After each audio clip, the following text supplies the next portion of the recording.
यहाँ पर हम देखते हैं, जैसे फ्यूज मेल्ट होने पर कौन सा फ्यूज मेल्ट होगा, तो Q118 एनर्जाइज नहीं होगा।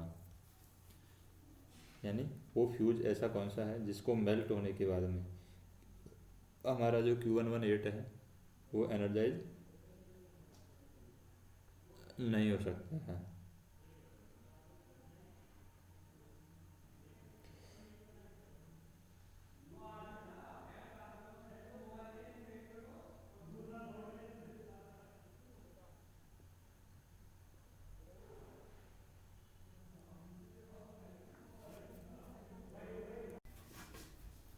तो अगर हम Q118 का सर्किट देखें तो उसमें ऊपर ही ऊपर होगा हमारे पास में कौन सा, CCPT फ्यूज। तो CCPT फ्यूज है, CCPT फ्यूज मेल्ट होने पर Q118 है एनर्जाइज नहीं होगा। डीजे क्लोजिंग हेतु मिनिमम प्रेशर कितना होता है? डीजे को क्लोज करने के लिए मिनिमम प्रेशर की रिक्वायरमेंट होती है, वो होती है 4.2 kg पर centimetre square. Air blast breaker में मेन कॉन्टैक्ट किस जगह पर लगा होता है? तो एयर ब्लास्ट जो ब्रेकर होते हैं उसमें मेन कॉन्टैक्ट की बात करें, मेन कॉन्टैक्ट हमारा लॉको रूफ पर लगा होता है, लॉको रूफ, लॉको की छत पर। एयर ब्लास्ट ब्रेकर में वॉल्व की वजह से ऑक्सिलरी कॉन्टैक्ट पॉइंट 0.3 सेक बाद ओपन होते हैं, यानी 0.3 सेकंड बाद में क्या होते हैं, ओपन होता है। तो एयर ब्लास्ट ब्रेकर में वॉल्व की वजह से ऑक्सिलरी कॉन्टैक्ट 0.03 सेकंड के बाद में ओपन होता है।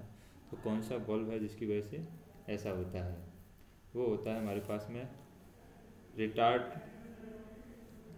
रिटार्ड वॉल्व होता है वो, जिसकी वजह से 0.03 सेकंड के बाद में ओपन होता है auxiliary contact, retard valve.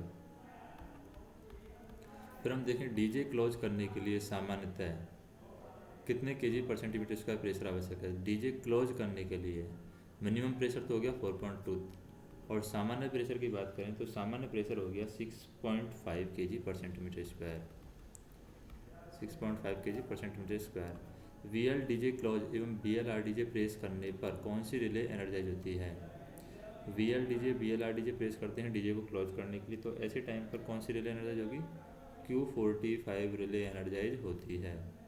Air blast breaker में कॉन्टैक्ट ओपन न होने पर डीजे क्लोज होता है, तो एयर ब्लास्ट ब्रेकर में कौन से कॉन्टैक्ट ओपन न होने पर डीजे लॉक होता है? तो वो है हमारा जो ऑक्सिलरी कॉन्टैक्ट हैं, अगर वो ओपन नहीं होंगे तो हम कह सकते हैं ऑक्सिलरी कॉन्टैक्ट ओपन न होने पर डीजे लॉक होगा। तो वो कौन से कॉन्टैक्ट होंगे? हमारे ऑक्सिलरी कॉन्टैक्ट होंगे, ऑक्सिलरी कॉन्टैक्ट। VCB डीजे लॉको में QP डीजे की पिकअप वैल्यू कितने kg पर सेंटीमीटर स्क्वायर होती है? तो VCB डीजे जो हम यूज करते हैं, एक तो VCB डीजे होता है एयर ब्लास्ट सर्किट ब्रेकर होता है, यानी कि एयर वाला डीजे होता है। तो QP डीजे की पिकअप वैल्यू क्या है? तो QP डीजे की अगर हम पिकअप वैल्यू की बात करें तो पिकअप वैल्यू होती है 4.65 kg पर सेंटीमीटर स्क्वायर। ये है VCB डीजे में QP डीजे की pickup value. Air blast breaker में QP डीजे की पिकअप वैल्यू क्या है? अब एयर ब्लास्ट ब्रेकर के अंदर ये थोड़ी सी ज़्यादा होगी, तो हम कह सकते हैं एयर ब्लास्ट ब्रेकर में 5.5 kg पर सेंटीमीटर स्क्वायर होगी। फिर हम देखें कि एम्प्टी डीजे कॉइल में अर्थ फॉल्ट होने पर कौन सा फ्यूज मेल्ट होगा? एम्प्टी डीजे कॉइल में, अब एम्प्टी डीजे में अगर अर्थ फॉल्ट हो रहा है तो कौन सा फ्यूज मेल्ट होना चाहिए? तो एम्प्टी डीजे है तो CC डीजे फ्यूज यहाँ पर मेल्ट होगा, डीजे से रिलेटेड है तो CC डीजे का फ्यूज मेल्ट होगा।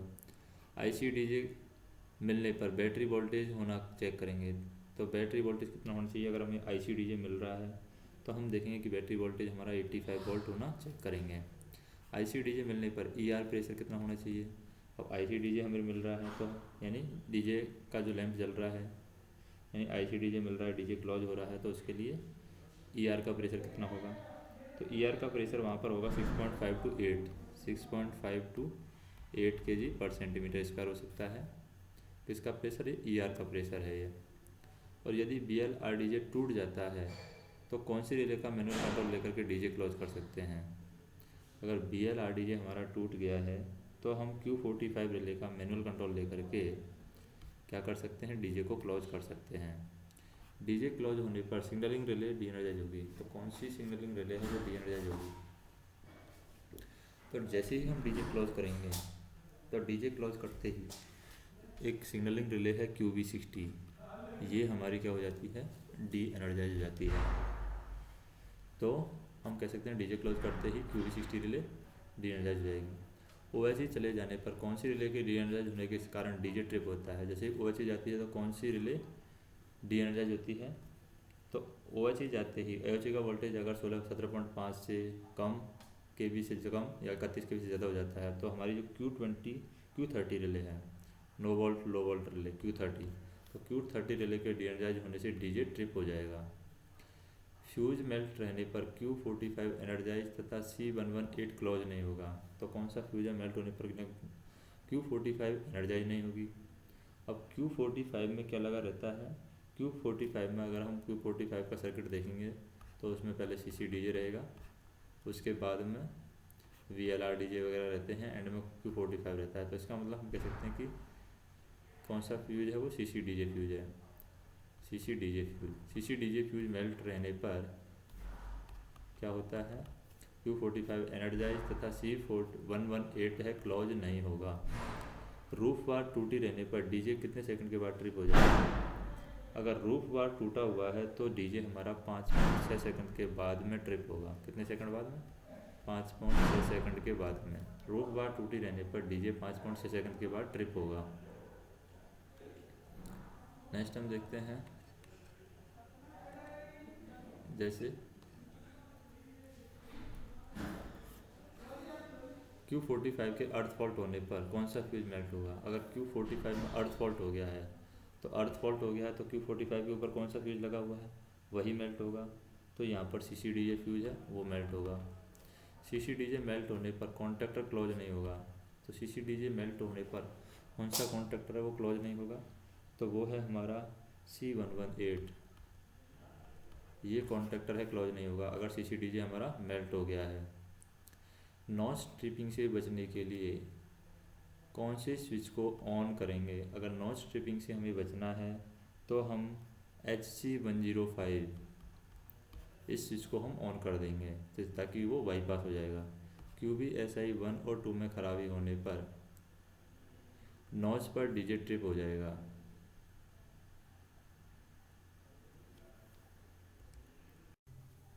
जैसे हम यहाँ पर देखें, क्वेश्चन क्या है?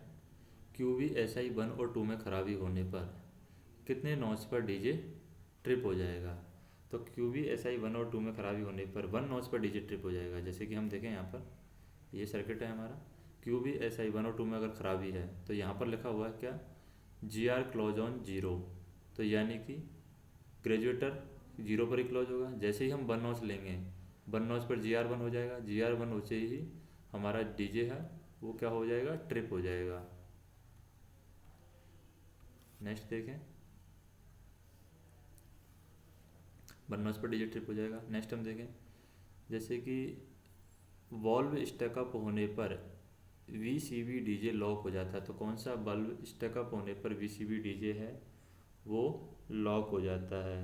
वो है हमारा रिले वॉल्व और BCB वॉल्व।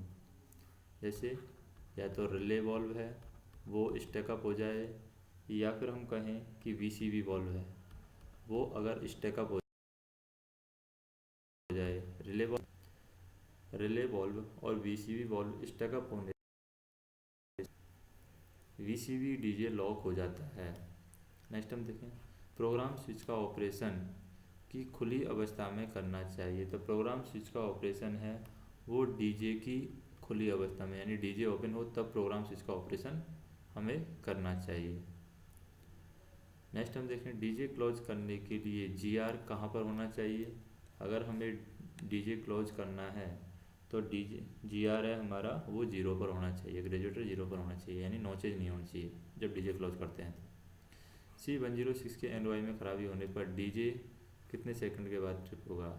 तो C106 के NOI में खराबी है और डीजे को यहाँ पर ट्रिप करना है।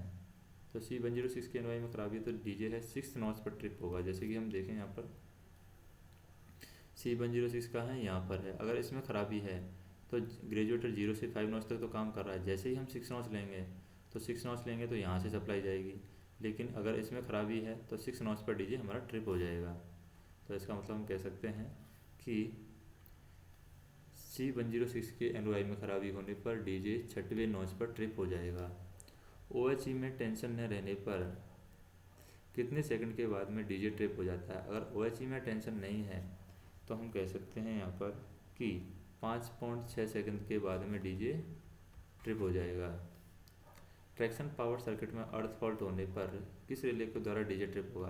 अब अर्थ फॉल्ट हुआ है तो ट्रैक्शन पावर सर्किट की जो मेन रिले है वो है QOP, तो वो हम कहते हैं कि QOP 1 और 2 रिले द्वारा डीजे ट्रिप हो जाएगा अगर ट्रैक्शन पावर सर्किट में अर्थ फॉल्ट होता है। Q30 में खराबी होने पर BLRDJ छोड़ने के कितने सेकंड बाद डीजे ट्रिप होता है? तो Q30 में खराबी हो या फिर हम कह सकते हैं OHE में टेंशन न रहने पर, बात तो एक ही है। इसका मतलब अगर Q30 में खराबी है, Q30 में खराबी आने पर BLRDJ छोड़ने के, अब BLRDJ जैसे छोड़ते हैं उसके 0.6 सेकंड के बाद डीजे ट्रिप हो जाता है। तो हम कह सकते हैं कि यहाँ पर तो जो है OHE में टेंशन न रहने पर जैसे Q30 एनर्जाइज होती है उसके बाद डीजे ट्रिप होता है तो 5.6 सेकंड समय लग जाता है, लेकिन यहाँ पर Q30 में ही खराबी है और BLRDJ छोड़ने के 0.6 सेकंड के बाद में डीजे ट्रिप हो जाएगा।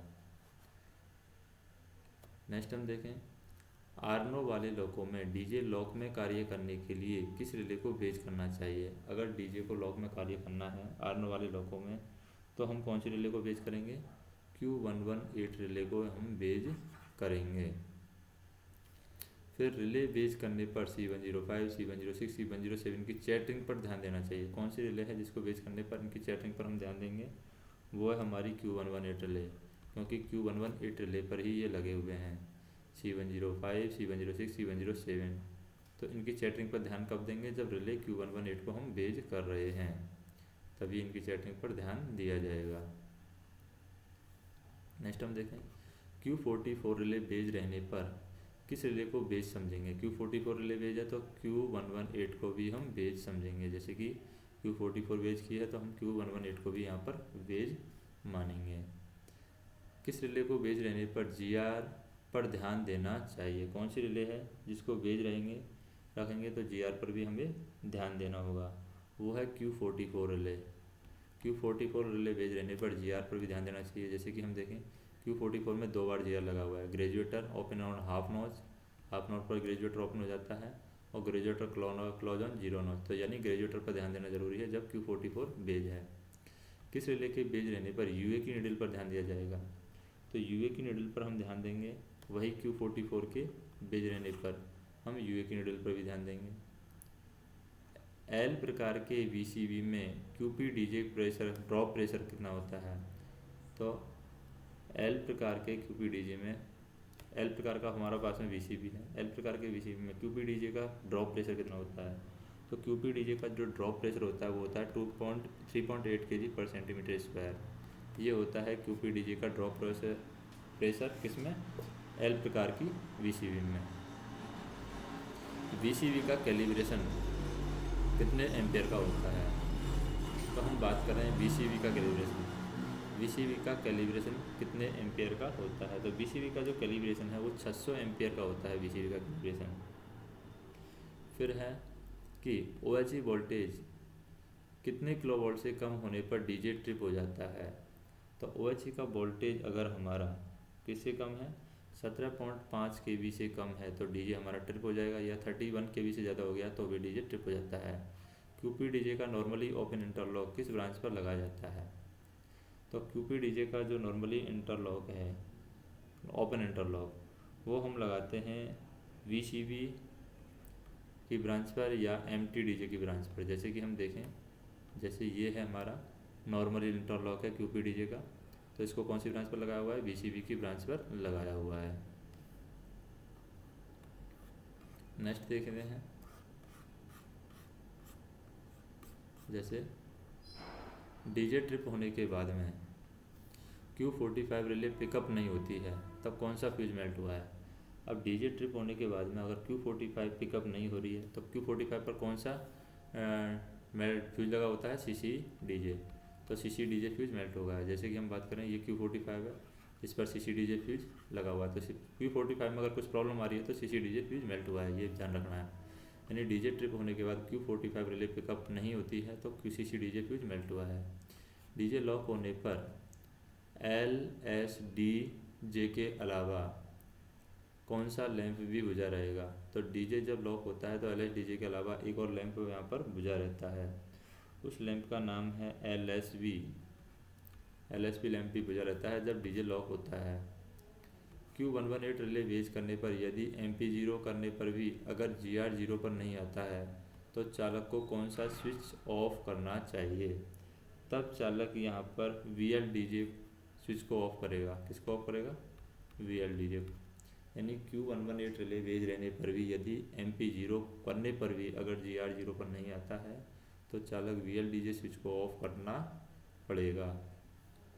यदि डीजे लॉक हो जाए तो लैंप नहीं जलेगा। कौन सा लैंप है? नहीं जलेगा। अगर डीजे लॉक हो जाए तो LSDJ लैंप यहाँ पर नहीं जलेगा अगर डीजे लॉक हो गया तो। न्यूट्रल सेक्शन में AC लॉकों का खोलना चाहिए। तो न्यूट्रल सेक्शन में AC लॉकों का क्या खोलना चाहिए? AC लॉकों का डीजे ओपन कर देना चाहिए न्यूट्रल सेक्शन में। डीजे क्लोज न होने पर फ्यूज, CCBA, CTPT, CCPT और किसको चेक करना चाहिए? अगर डीजे क्लोज नहीं हो रहा है तो हमें CCBA चेक करना चाहिए, CCPT चेक करना चाहिए, LSCHBA भी चेक करना चाहिए। हमें क्या करना चाहिए? CCDJ भी हमें चेक करना चाहिए। CCBA, CCPT और CCDJ, CCBA चेक करना चाहिए, CCPT चेक करना चाहिए। कब? जब डीजे क्लोज नहीं हो रहा है। कौन से रिले को भेज रहने पर नॉच बाई नॉच रिग्रेशन करेंगे? तो कौन सी रिले है बेज रहेगी? तो वो Q118 है। Q118 रिले बेज रहने पर नॉच बाई नॉच रिग्रेशन करेंगे। किस रिले के बेज रहने पर GR स्लगिश नहीं होना चाहिए? तो वो है हमारी Q44। Q44 है तो GR रिलेटेड के लिए ही है। Q44 में 2 बार GR लगा हुआ है, यानी GR स्लगिश नहीं होना चाहिए जब हमारी Q44 वेज है।